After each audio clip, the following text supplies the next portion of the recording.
आज हम लोग चैप्टर सेकंड के पार्ट 3 की बात करते हैं। अब इसमें बात करेंगे एक समान बाह्य वैद्युत क्षेत्र में वैद्युत द्विध्रुव को घुमाने में किया गया कार्य। समझो, यह मान लो एक इलेक्ट्रिक फील्ड है, वैद्युत क्षेत्र हो गया E, इसकी दिशा इधर से इधर की ओर है। इस बीच में हमने एक वैद्युत द्विध्रुव मतलब डाइपोल को रख दिया है, जिसका निगेटिव वाला सिरा इधर और पॉजिटिव वाला इधर है। तो देखो, यह जो वैद्युत क्षेत्र की दिशा है इधर से इधर, तो वैद्युत क्षेत्र की दिशा तो हमेशा धन आवेश से ऋण आवेश की ओर होता है, तो इसका मतलब धन आवेश इधर होगा, कहीं ऋण आवेश इधर होगा। तो वैद्युत द्विध्रुव का जो ऋणात्मक वाला हिस्सा है वह धन आवेश की ओर आकर्षित होगा, मतलब उस पर जो बल लगेगा -QE इस दिशा में, और उसी पर जो धन आवेश से यह प्रतिकर्षित होगा और इधर ऋण आवेश की ओर यह आकर्षित होगा, क्योंकि यह धनावेशित है, तो इस पर बल इधर की ओर लगेगा। तो अब यह दोनों बल मिल करके इसको घुमाने की स्थिति में ले आएंगे। देखो, कभी भी अगर किसी चीज पर दो बल बराबर और विपरीत लग रहे हों तो हम कहते हैं कि बल युग्म है। इसको कपल ऑफ फोर्स कहा जाता है। कपल तभी बनता है जब दो बराबर और विपरीत बल लगते हैं। तो यहाँ पर भी देखो यही चीज है, इस पर एक बल इधर लग रहा है, एक बल इधर लग रहा है, तो यह इसको घुमाएंगे। जब भी बल युग्म किसी भी चीज पर लगता है तो वो हमेशा उसको घुमाने का ही कार्य करता है, दूसरा कोई कार्य नहीं करेगा किसी भी। अब यही चीज हमने यहाँ पर ये पेन रख दिया और इस पर एक दिशा से इधर से बल लगावे और दूसरा बल इधर से लगावे और बराबर और विपरीत, तो ये इसको ऐसे घुमाएंगे ही, दूसरा कोई काम नहीं करेंगे। तो वही चीज यहाँ भी होगा, यह इसको घुमाने का कार्य करेगा। अब मान लो कि हम इसको वैद्युत क्षेत्र की दिशा से, या वैद्युत क्षेत्र की दिशा से मान लो कि थीटा कोण पर अगर हम इसको घुमाने का प्रयास करते हैं, मान लो यह थीटा कोण पर हम घुमाने का प्रयास करें, तो जब हम घुमाने का प्रयास करेंगे तो उसके लिए जब हम बल लगाएंगे तो जिस बल से घुमाने का प्रयास किया जाता है उस बल को कहा जाता है बलाघूर्ण। इस बल को हम लोग कहते हैं बलयुग्म। जैसे किसी बल से जब हम किसी चीज को घुमाने का प्रयास करते हैं तो वह उस बल का टर्निंग इफेक्ट होता है, तो टर्निंग इफेक्ट को कहा जाता है टार्क अंग्रेजी में।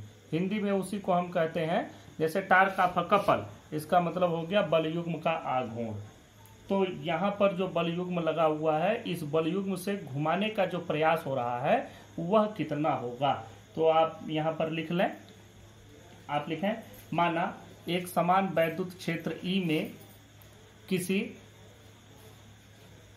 वैद्युत द्विध्रुव को रखा गया है और यदि इसे वैद्युत क्षेत्र में थीटा अंश पर घुमाया जाए तो उसके लिए प्रत्यानयन बल युग्म का आघूर्ण, प्रत्यानयन बल युग्म का आघूर्ण, इसको हम लोग टाउ से लिखते हैं, टाउ बराबर, अब देखो कितना बल आघूर्ण लगेगा। बल आघूर्ण के लिए जो सूत्र होता है वह आपको मालूम होता है कि जो जैसे बल युग्म है तो दोनों जो बल होते हैं उन दोनों में से कोई एक बल, तो यहाँ हम बल ले लिए QE, और उनके बीच के जो उनकी क्रिया रेखा होती है बलों की, उनके बीच की लंबवत दूरी, तो उनके बीच की लंबवत दूरी देखो कैसे मिलेगी, यहाँ से यह इसके बीच की लंबवत दूरी होगी। जैसे बलों की क्रिया रेखा, एक बल की क्रिया रेखा इधर है, एक बल की क्रिया रेखा इधर है, तो इनके बीच की लंबवत दूरी यह बनी। तो यह आपको कैसे मिलेगी, देखो यह कोण है थीटा, यही थीटा, ये यहाँ भी है थीटा, तो अगर हम इसको थीटा मान लेते हैं, ऋण Q हम यहाँ बना देते हैं। अब देखो, आपको मालूम है कि यह जो बल लग रहा है यह थीटा यहाँ भी है, तो यह चाहिए हमको इसके टर्म में चाहिए, इसके पदों में यह हमको चाहिए। तो यह 2L है, यह कर्ण है, यह लंब है, तो उसमें कौन सा एंगल बनेगा, अगर हम इसका साइन थीटा ले लें तो साइन थीटा होगा 2, ये जो आ रहा है इसको, और यह इसको मान लो अगर हम कुछ एक नाम दे देते हैं, मान लो x बटा 2L, तो x का मान कितना होगा 2L साइन थीटा, तो यहाँ पर भी 2L साइन थीटा, यह सूत्र हो गया। या आप लिख भी सकते हैं सूत्र में, बल आघूर्ण, बल युग्म का आघूर्ण बराबर एक बल गुणे दोनों बलों के बीच के क्रिया रेखा के बीच की लंबवत दूरी, दोनों बलों के क्रिया रेखा के बीच की लंबवत दूरी गुणे कोई एक बल। तो यह आपको यहाँ से मान मिला। अब इसके बाद अगला काम हमको करना है। देखो Q गुणे 2L, यह आपको मालूम है कि यह वैद्युत द्विध्रुव का आघूर्ण होता है। ये हम लोगों को मालूम है इलेक्ट्रिक डाइपोल मोमेंट, जिसको वैद्युत द्विध्रुव आघूर्ण कहते हैं।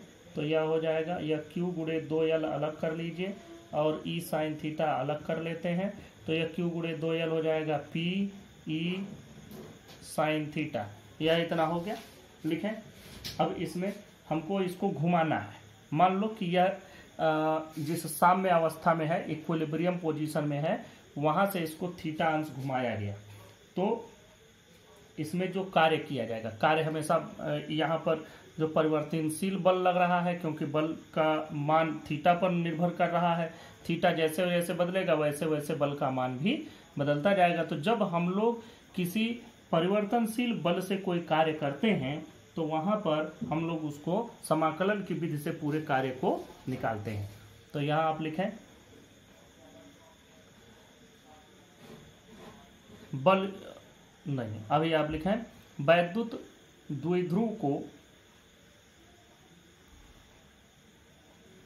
अल्प कोण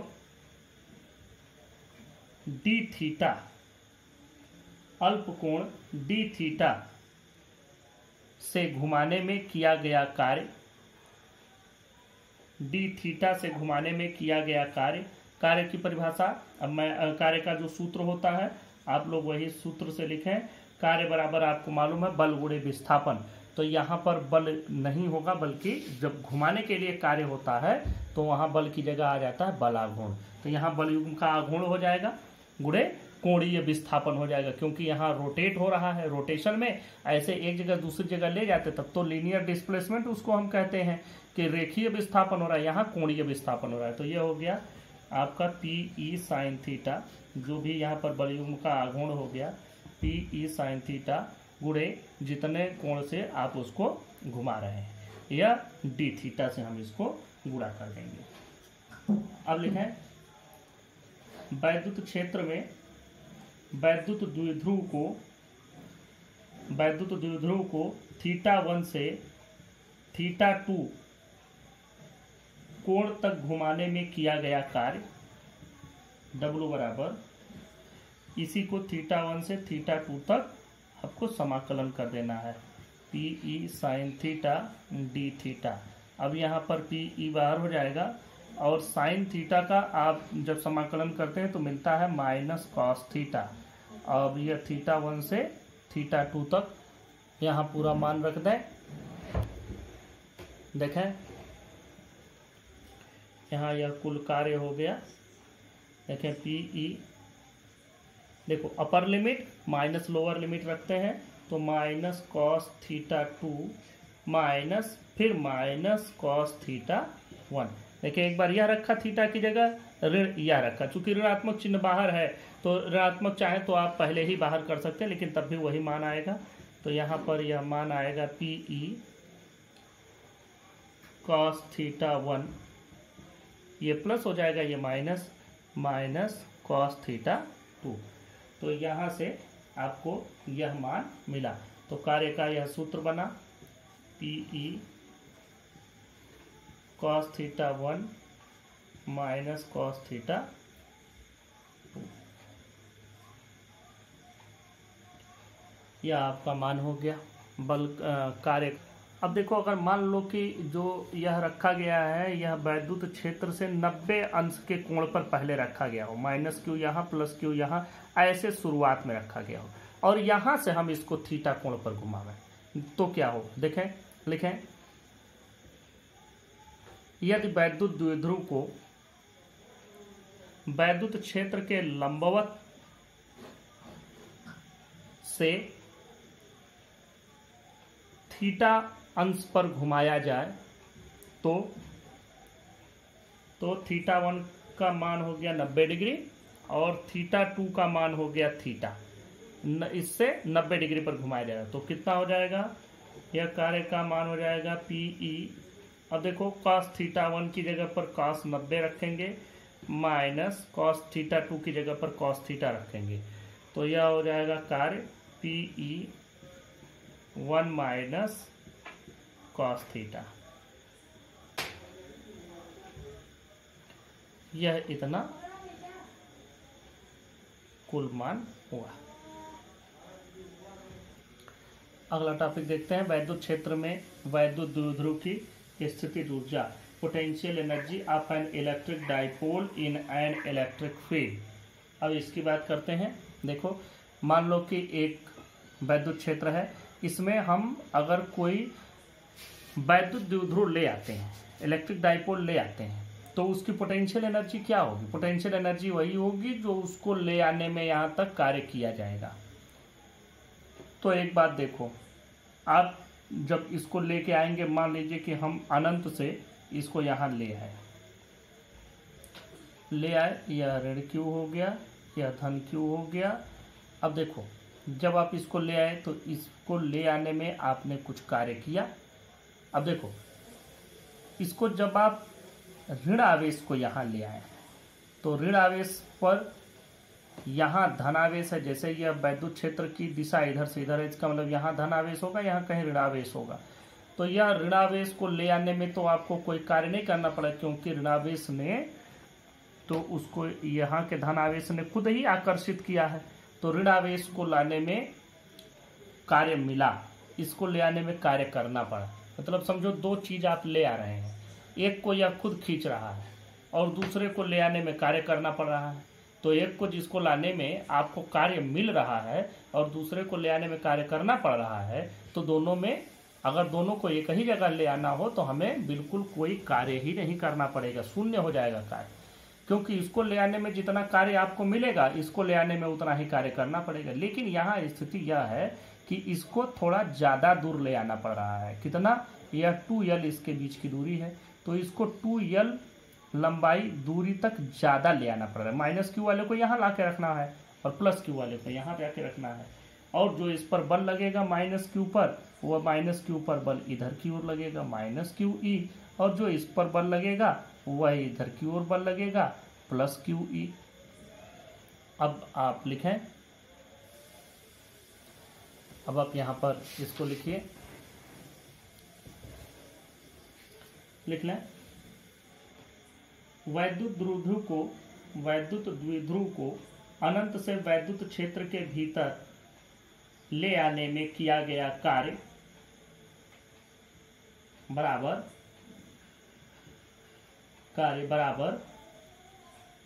ऋण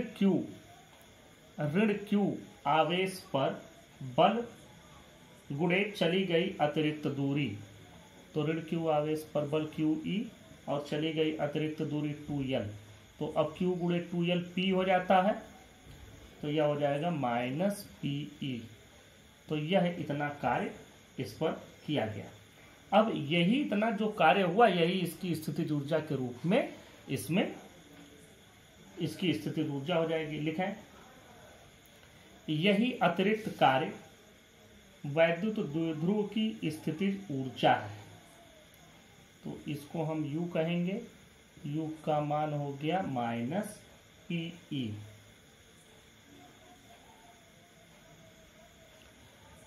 नीचे लिखें, वैद्युत द्विध्रुव की यह स्थिति अस्थायी संतुलन कही जाती है।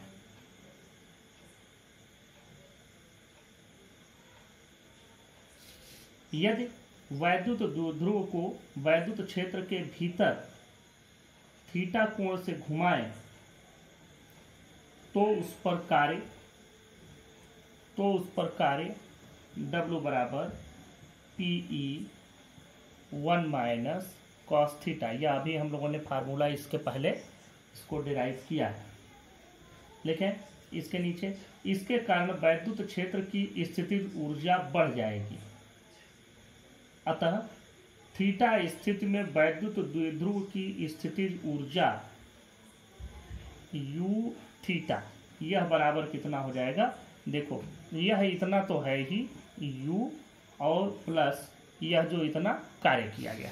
समझो कि इसको यहाँ पर ले आए और इसको थीटा अंश पर घुमा दिए, तो जो कार्य हुआ वह कुल इसमें या तो हम थीटा अंश पर घुमा के ही ले आए, जैसे ऐसे समझो कि या तो हम इसको ऐसे ले आए और ले आकर के इस प्रकार घुमा दिए, या तो हम ऐसे घुमा करके ही ले आए, तो दोनों में कार्य एक ही बराबर होगा। ध्यान से समझना, या तो ये इस प्रकार से ले आकर के रखो और फिर थीटा अंश पर घुमाओ, या थीटा डिग्री हो जाए, या तो जो वैद्युत क्षेत्र है इससे पहले ही से थीटा अंश पर घुमा हुआ ही इसको लेकर के आओ, दोनों ही स्थितियां वही, क्योंकि दोनों में यह इतना कार्य होगा। तो क्या लिखना है, तो यू थीटा बराबर आपका हो जाएगा, देखो माइनस पी ई और plus P E 1 minus cos theta, और यहाँ से जो आपको मान मिल रहा है देखो यू थीटा का माइनस पी ई और यह प्लस पी ई और फिर minus P E cos theta. अब यह पी ई और पी ई इससे कट जाएगा, तो यू थीटा है आपका बचा, यू थीटा बराबर minus P E cos theta. तो इसका मतलब वैद्युत क्षेत्र से थीटा अंश पर यदि हम किसी वैद्युत द्विध्रुव को ले आते हैं तो जो कार्य करना पड़ेगा वह उसकी वैद्युत द्विध्रुव की स्थितिज ऊर्जा हो जाएगी, वह इतनी होगी, या तो हम इसको ले आकर के और छोड़ दें तब भी इतना ही होगा। तो यह देखो यह दोनों तरीके से मिल गया। अब इसमें एक बात देखो कि इस सूत्र से आपको एक बात और समझ में आता है, और यह बात समझ में आता है कि अगर मान लो कि यह कोण थीटा का 0 हो तब कितना होगा, लंबवत हो 90 डिग्री हो तब क्या होगा। तो यह भी लिख लेते हैं। नंबर 1 लिखो, यदि थीटा बराबर 0 डिग्री तो यू 0 कहेंगे इसको, तो minus P E cos 0, cos 0 का मान 1, तो ये वैल्यू हो जाएगी माइनस पी ई। देखें यह वैद्युत द्विध्रुव की न्यूनतम स्थितिज ऊर्जा होगी, अतः इसे अस्थायी संतुलन की अवस्था कहते हैं। दूसरे पर चलो, यदि थीटा बराबर 90 अंश तो u बराबर माइनस पी ई कास 90 डिग्री और यह बराबर 0 हो गया। अब हम तीसरे पर चलते हैं। यदि थीटा बराबर 180 अंश तो u बराबर माइनस पी ई कास 180 अंश, और कास 180 अंश का मान होता है ऋण 1, तो यह पूरा पूरा हो जाएगा धन पी ई। अब हम इन तीनों पर विश्लेषण करते हैं, इन तीनों की चर्चा कर ली जाए कि यह तीनों का मतलब क्या हुआ। जरा समझो, यह तो आपका वैद्युत क्षेत्र हो गया, यह वैद्युत क्षेत्र इधर ई है। सिर्फ इसको समझने के लिए बताएं, यह ई तब है जब यहाँ कहीं धन आवेश यहाँ ऋण आवेश होगा, तभी धन से ऋण की ओर वैद्युत क्षेत्र की दिशा दिखाई गई है। अब इसमें आप 0 डिग्री पर रखते हैं जो P है, P मतलब वैद्युत द्विध्रुव आघूर्ण electric dipole moment P is equal to Q गुणे 2L। इसका जो दिशा होता है वह ऋण से धन की ओर होता है। तो मान लो यह ऋण है यह धन है, दोनों यह ऋण Q यह धन Q ले आए, इस प्रकार से रखें। अब देखो यहाँ पर इसकी दिशा क्या है, P की दिशा ये हो गई और E की दिशा भी यही है। P और E यह दोनों एक ही दिशा में हो गए, मतलब कोण 0 डिग्री हो गया, तो यह बना माइनस पी ई। देखो किसी भी चीज के पास यदि न्यूनतम स्थितिज ऊर्जा है तो वह सबसे ज्यादा संतुलन में रहता है, यह हमेशा याद रखो। जैसे जैसे किसी के पास ऊर्जा की मात्रा बढ़ती जाती है वह संतुलन में नहीं रहता है। कोई चीज बिल्कुल संतुलन में तब रहेगा, एक्स्ट्रा इक्विलिब्रियम में होगा, जब उसकी न्यूनतम स्थितिज ऊर्जा होगी। यह बात आप वैसे भी समझ सकते हैं कि यदि किसी व्यक्ति के पास बहुत सारा धन हो जाए तो फिर उसको किसी प्रकार का सुख धीरे धीरे खत्म होता चला जाता है। सुखी वही है जिसके पास कुछ भी नहीं है। न्यूनतम स्थितिज ऊर्जा है मतलब वह पूरी तरह से बैलेंस है, संतुलित है। संतुलन में रहने के लिए स्थितिज ऊर्जा का न्यूनतम होना आवश्यक है। इन तीनों में से देखो यह 0 है, लेकिन यह 0 इससे ज़्यादा है, माइनस से यह ज़्यादा है और इससे ज़्यादा यह है, तो इसका मतलब सबसे ज़्यादा संतुलन में यह होगा। कैसे होगा जरा देखो, इसको घुमा दो, अगर हम इस स्थिति से थोड़ा सा घुमा दें जैसे घुमाओगे इस पर बल इधर लगेगा, इस पर बल इधर लगेगा, फिर इसको इक्विलिब्रियम में ले आएगा।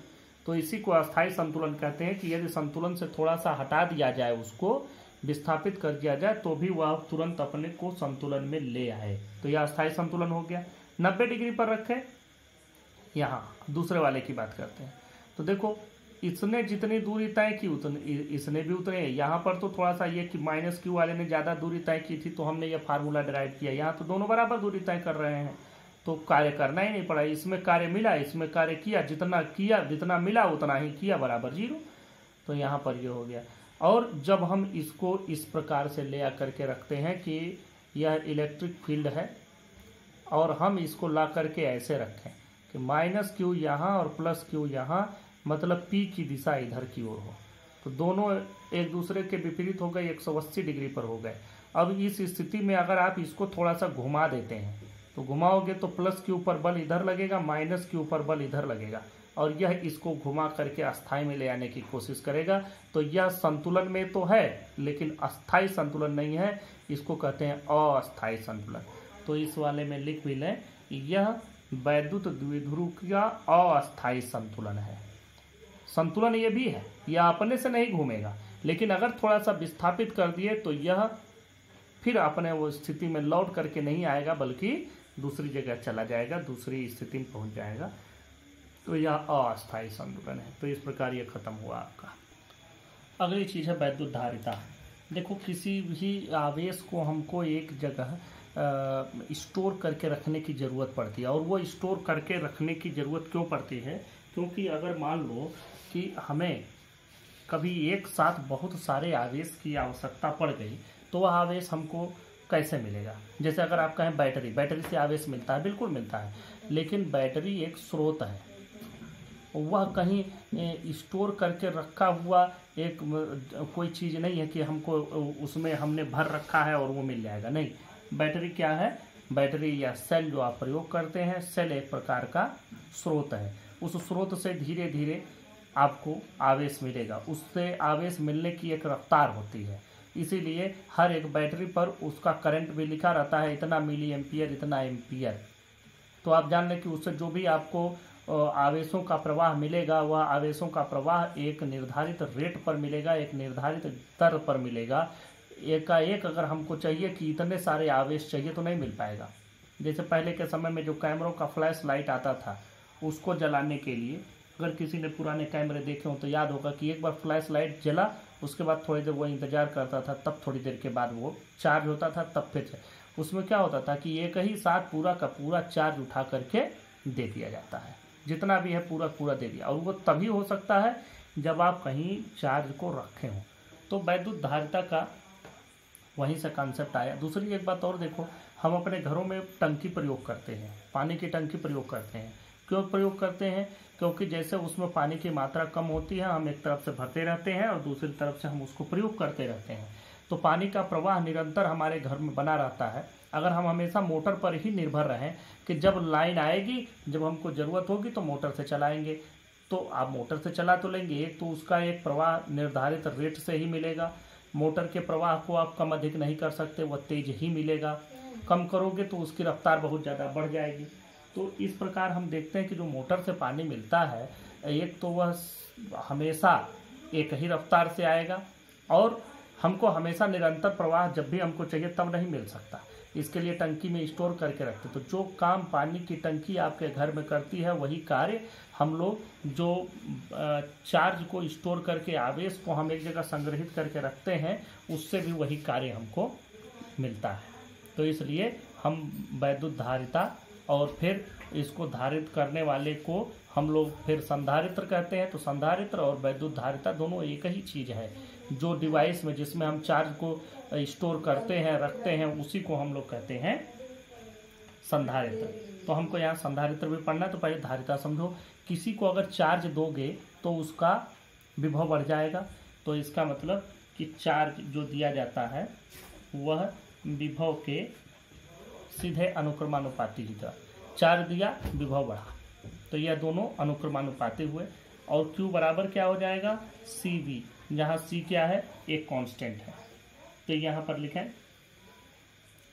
यदि किसी चालक को Q आवेश देने पर उसके विभव में V वृद्धि हो तो यह लिख लीजिए Q is directly proportional to V और Q बराबर CV। लिखें, यहाँ C एक नियतांक है जिसका मान चालक के आकार, समीपवर्ती माध्यम तथा पास के अन्य चालकों की उपस्थिति पर निर्भर करता है। इसी नियतांक को उस चालक की वैद्युत धारिता कहते हैं। तो C बराबर बन जाएगा Q बटा V और Q को नापते हैं कूलाम में, कूलाम प्रति वोल्ट अथवा इसी को फैराड, इसी को फैराड कहा जाता है। तो यह हो गया आपका वैद्युत धारिता का परिभाषा। नीचे लिख लें, इस प्रकार किसी चालक की वैद्युत धारिता चालक को दिए गए आवेश तथा चालक के विभव में होने वाली वृद्धि के अनुपात को कहते हैं। अब 1 फैराड का बना लो। अगर हमको यह 1 हो जाए, यह भी 1 हो जाए तो यह 1 मिल जाएगा। C बराबर 1/1 इक्वल टू 1। तो लिखें यह बराबर 1 फैराड हो जाएगा। तो लिखें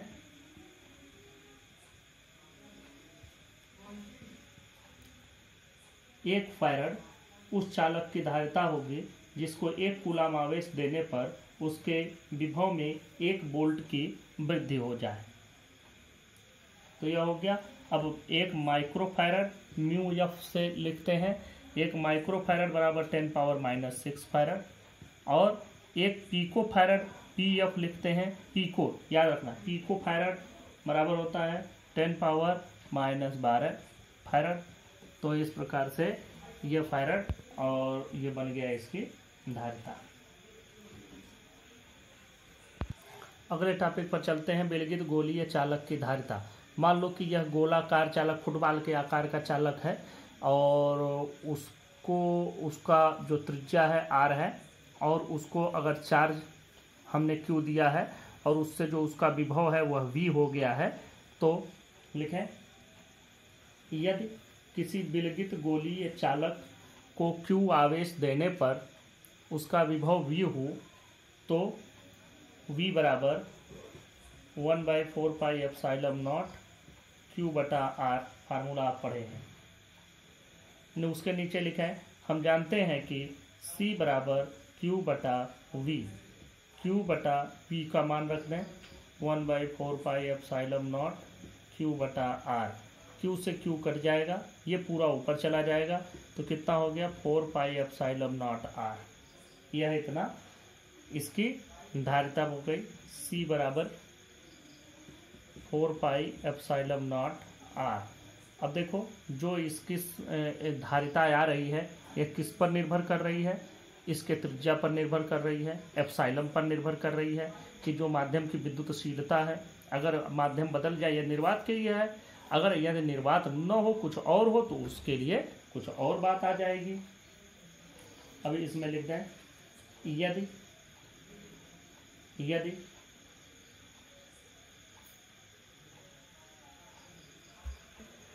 यदि माध्यम का परावैद्युतांक K हो तो V का मान देखो क्या हो जाएगा 1/4πε0 K Q बटा R। तो जब आप इसकी धारिता निकालेंगे तो C बराबर जब Q बटा V करेंगे तो Q बटा 1/4πε0 K और Q बटा R करेंगे, Q से Q कट जाएगा, तब इसकी धारिता आपको मिलेगी। देखें 4πε0 K R, यह हो जाएगा। तो अगर माध्यम में मान लो कोई परावैद्युत रखा गया है तो इससे जो इसकी धारिता है वह भी बढ़ जाएगी, K गुना हो जाएगी। मतलब कि अगर उसमें निर्वात न हो या वायु न हो, वायु के स्थान पर कोई परावैद्युत का मतलब आप समझ रहे हैं कि कोई ऐसी चीज जो कंडक्टर न हो, जो चालक न हो, कुचालक भरा हो। कुचालक जिसका परावैद्युतांक के हो तो उसका ये हो जाएगा संधारिता, उसकी धारिता इतनी हो जाएगी। अगले टॉपिक पर बात करते हैं आवेशित चालक की स्थितिज ऊर्जा, potential energy of a charge conductor. अब देखो, मान लो लिखें, माना किसी चालक पर आवेश शून्य है, अर्थात उसका विभव भी शून्य है। चालक को Q आवेश देने पर उसका विभव V हो जाता है। अतः चालक का औसत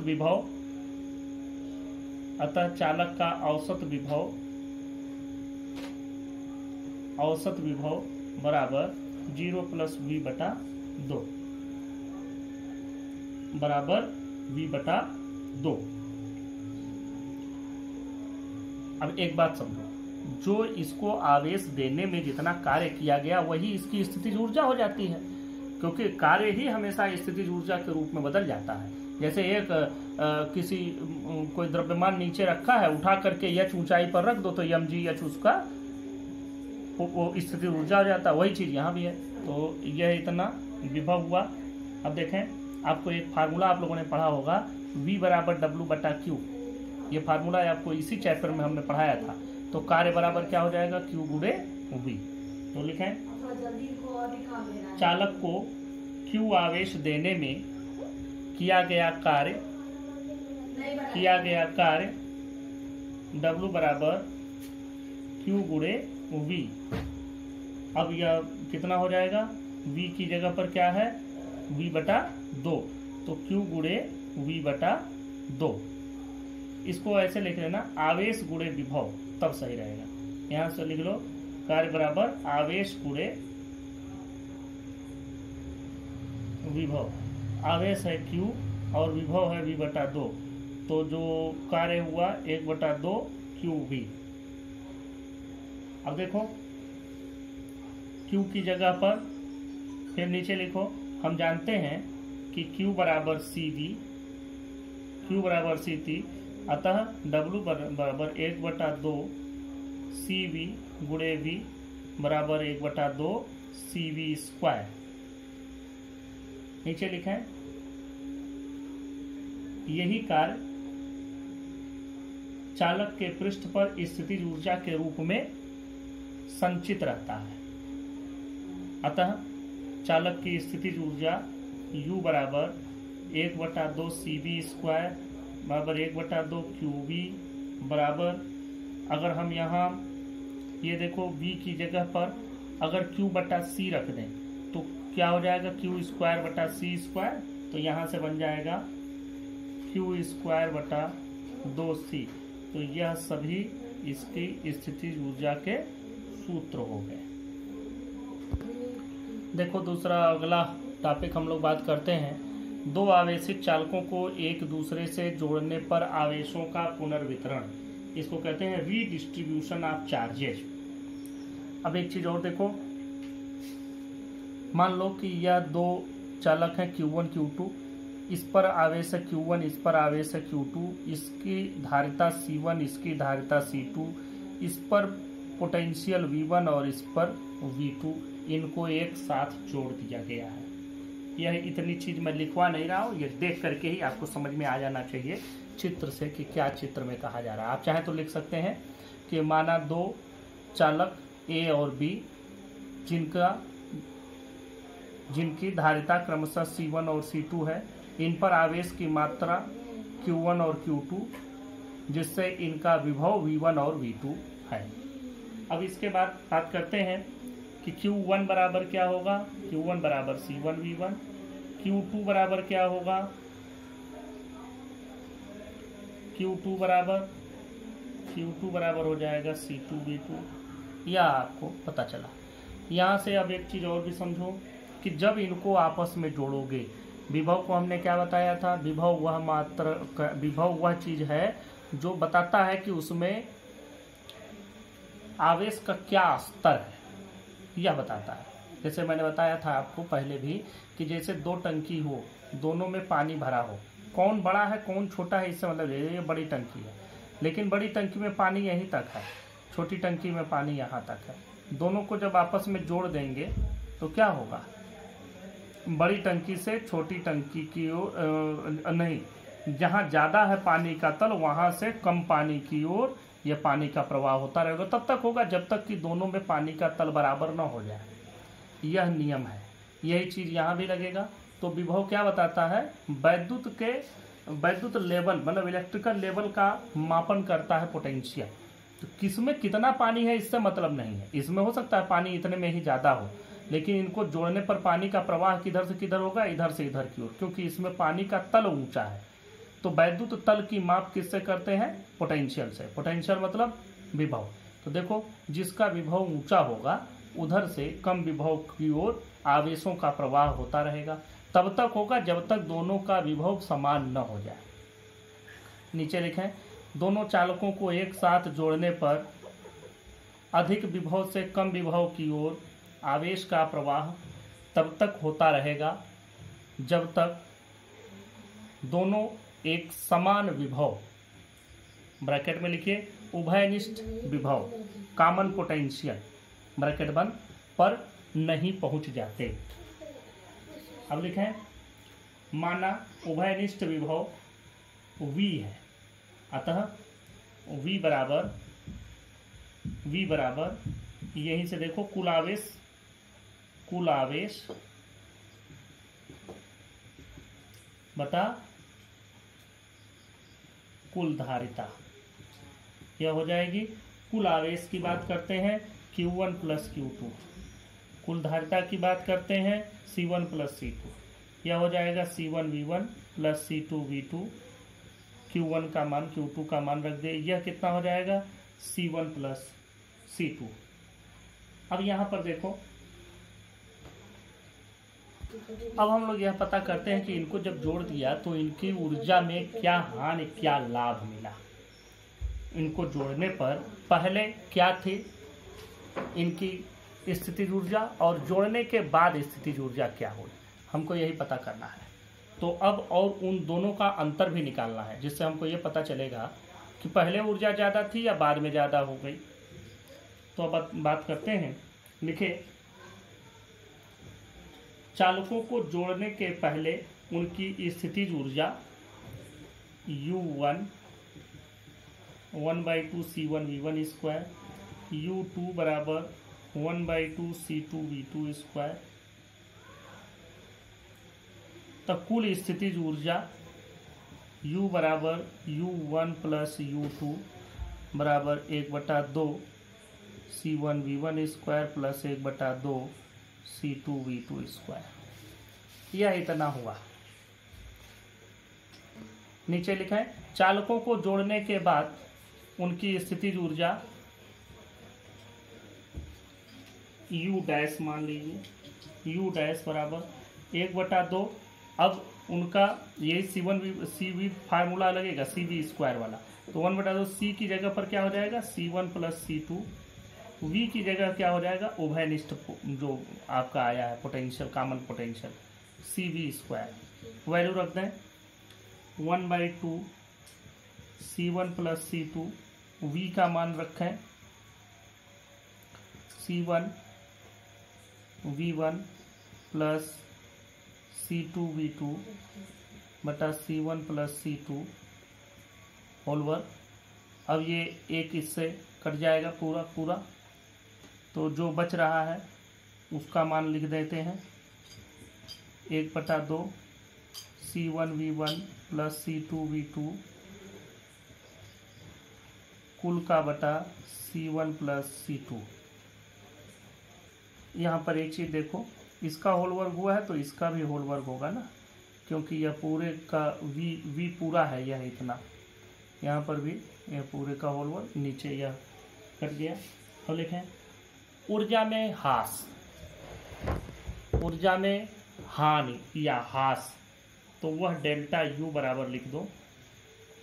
देखो अगर हानि मान रहे हो तो कब होगी हानि, जब पहले वाला ज़्यादा दूसरा वाला कम हो, और जब पहले वाले में से दूसरे वाले को घटाने पर धनात्मक मान मिले, तो U माइनस U डैश एक बात समझो, मान लो पहले 5 था, बाद में 3, तो 5 में से 3 घटाया तो कितना मिला? 2। इसका मतलब कि पहले ज़्यादा था। तो हम पहले वाले में से बाद वाला घटा रहे हैं। u में से ये u आया है, इसमें से u डैश को घटा रहे हैं, और u में से u डैश को घटाने पर देखते हैं क्या मिलता है, धनात्मक कि ऋणात्मक। ऋणात्मक मिलेगा तो मतलब बाद में ऊर्जा बढ़ गई, जिसकी कोई संभावना नहीं है। ये तो ऊर्जा संरक्षण के नियम के विपरीत हो गया कि ऊर्जा कहाँ से आ गई। तो हम लोग बात करते हैं अगली, u minus you dash. Value रखो u की, u का मान 1/2 C1V1 square plus 1/2 C2V2 square minus 1/2, अब इसका मान रखते हैं C1V1 plus C2V2 whole square बटा C1 प्लस C2। यह इतना मान हुआ। अब आप क्या करें, डेल्टा U बराबर 1/2 आप कामन ले लीजिए। 1/2 कामन ले लेंगे तो देखें क्या बचता है, C1V1 square plus C2V2 square minus, ये पूरा ब्रैकेट खोल देते हैं, C1V1 नहीं अभी रहने दो, प्लस C2V2 होल वर्ग बटा C1 प्लस C2। अब ये 2 वाला झंझट खत्म हुआ। अब इसमें आपको कुछ करना नहीं है, यह लघुत्तम लेकर के इसको 1/2 पहले किनारे लिख लीजिए, लघुत्तम लेकर के आपको इसको घटा देना है। देखो लघुत्तम इसका C1 प्लस C2 हो जाएगा, इससे गुणा कर दो इसमें, तो जब C1 से पहले गुणा करिए तो ये हो जाएगा C1 square V1 square plus C1 C2 V2 square, C2 से गुणा करो plus C1 C2 V1 square plus C2 square V2 square, यह हो गया। अब माइनस, यह पूरा ब्रैकेट खोलेंगे तो माइनस चिन्ह है तो पूरा माइनस हो जाएगा, तो minus C1 square V1 square minus C2 square V2 square minus 2C1 C2 V1 V2। ये इतना मान पूरा आया, थोड़ा बड़ा आया लेकिन कट के अभी छोटा हो जाएगा। अब देखें C1 V1 स्क्वायर से या C1 V1 square C2 V2 square से या C2 V2 स्क्वायर, यह इतना कट गया। देखो C1 C2 इसमें भी है, C1 C2 इसमें भी है, C1 C2 इसमें भी है, कॉमन ले लो C1 C2, क्या बचा V1 square plus V2 square minus 2V1 V2, यह बचा बटा C1 प्लस C2। यह इस मान में, अब आप देखें यह क्या बचा, इसको हम कह सकते हैं V1 माइनस V2 का होल वर्ग, तो बराबर 1/2 C1 C2 बटा C1 प्लस C2, और इसको लिख सकते हैं V1 माइनस V2 का होल वर्ग। अब एक चीज़ देखो, इस पूरे में यही घटाने पर मिल रहा है, शुरुआत के स्थितिज ऊर्जा में से दूसरे वाले की बाद वाले की घटाए तो यह मिला। अब इसमें यह सब तो धनात्मक ही है, तो इसके ऋणात्मक होने का सवाल ही नहीं उठता है, यह इतना तो धनात्मक ही रहेगा। V1 माइनस V2 में से चाहे V1 ज़्यादा हो चाहे V2 ज़्यादा हो, मतलब नहीं है, कोई भी हो, लेकिन जब यह पूर्ण वर्ग हो जाएगा, इस पर होल स्क्वायर करोगे तो इसमें से जो भी मिलेगा वो भी धनात्मक ही मिलेगा। तो मतलब पूरा का पूरा मान क्या मिला हमको, पूरा का पूरा मान धनात्मक मिला, यह पूरा का पूरा मान धनात्मक मिला। यह धनात्मक मान क्या बताता है, यह बताता है कि u का मान u डैश से ज़्यादा है। इसका मतलब क्या हो गया कि बाद में उसकी स्थितिज ऊर्जा घट गई। तो नीचे लिखें अतः आवेशों के पुनर्वितरण में सदैव ऊर्जा का ह्रास होता है, ब्रैकेट में हानि होती है, और वह ऊर्जा, अब इसमें ये भी लिख लें, इसका कारण यह है कि पुनर्वितरण में आवेश दोनों चालकों को जोड़ने वाले तार से होकर बहता है, जिससे कुछ ऊर्जा ऊष्मा के रूप में नष्ट हो जाती है। तो यह हो गया आवेशों का पुनर्वितरण। यह जाने, यह बहुत इम्पोर्टेंट है, पूछा भी जाता है आपके परीक्षाओं में भी, और आपको पता भी होना चाहिए।